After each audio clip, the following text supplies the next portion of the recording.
கண்ணியத்திற்குரிய சகோதரர்களே, இன்ஷா அல்லாஹ் அல்லாஹ்வுடைய மிக பெரும் கிருபையினால் நாளைய தினம் ஈதுல் ஃபித்ர் என்கிற பெருநாள் தினத்தை நாம் எல்லாம் சந்திக்க இருக்கோம். பொதுவாக இந்த பெருநாள் தினத்தில் முஸ்லிம்களுக்கு மத்தியிலே நடைபெறக்கூடிய ஒரு காரியம், இஸ்லாம் காட்டித்தராத ஒரு காரியம் பரவலாக முஸ்லிம்களுக்கு மத்தியிலே வியாபித்து நிற்கிறது.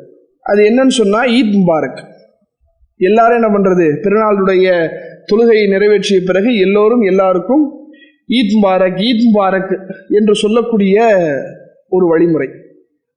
அதே போல் முகநூல்களில் வாட்ஸ்அப்களில் இந்த வாழ்த்துக்களை பரிமாறக்கூடிய ஒரு காரியம்.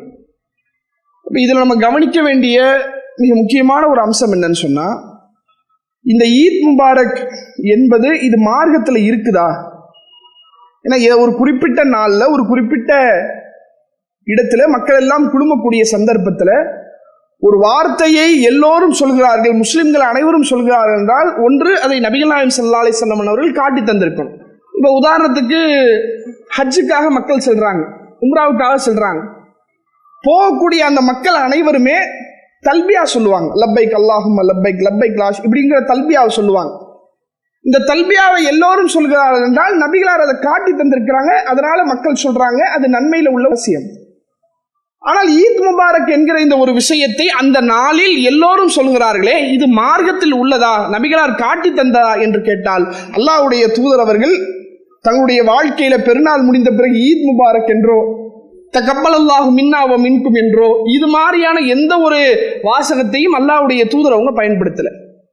இதுல கவனிக்க வேண்டிய ஒரு செய்தி என்னன்னு சொன்னா, ஒரு நாளை ஒரு சந்தோஷத்தை வெளிப்படுத்தக்கூடிய ஒரு வார்த்தையை நம்ம அளவுல நம்ம சொல்றோம்னு வைங்க, அது தப்பு இல்லை.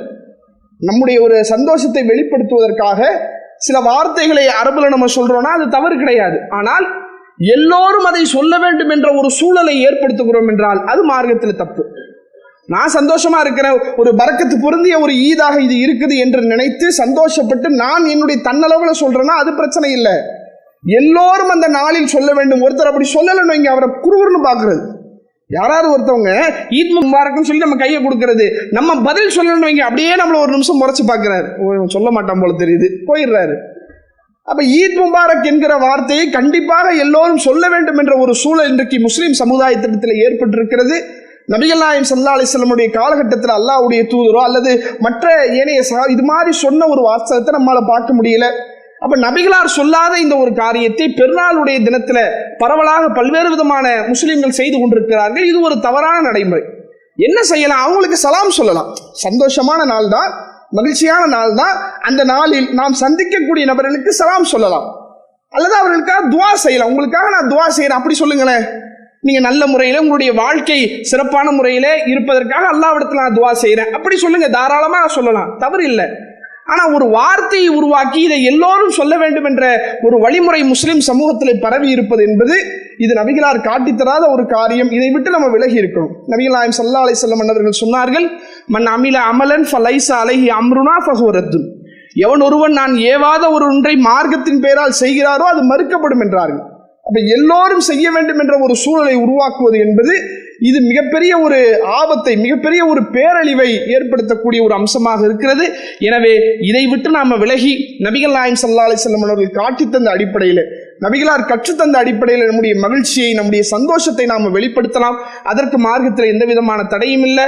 அல்லாஹ்வுடைய தூதரவங்க சொல்லாத இந்த வார்த்தைகளை விட்டு நாம தவிர்த்திருக்க வேண்டும். எல்லாம் உள்ள இறைவன் இந்த பெருநாளுடைய தினத்தை மன மகிழ்ச்சியுடையதாக, இறைவனுடைய பரக்கத் பொருந்தியதாக, இறைவனுடைய அருளை ஒட்டுமொத்த உலக முஸ்லிம்களுக்கும் ஏற்படுத்தக்கூடியதாக இருக்க வேண்டும் என்ற தகவலை சொல்லி நிறைவு செய்கிறேன். வாஹிர் தஅவானா அல்ஹம்துலில்லாஹி ரப்பில் ஆலமீன். அஸ்ஸலாமு அலைக்கும்.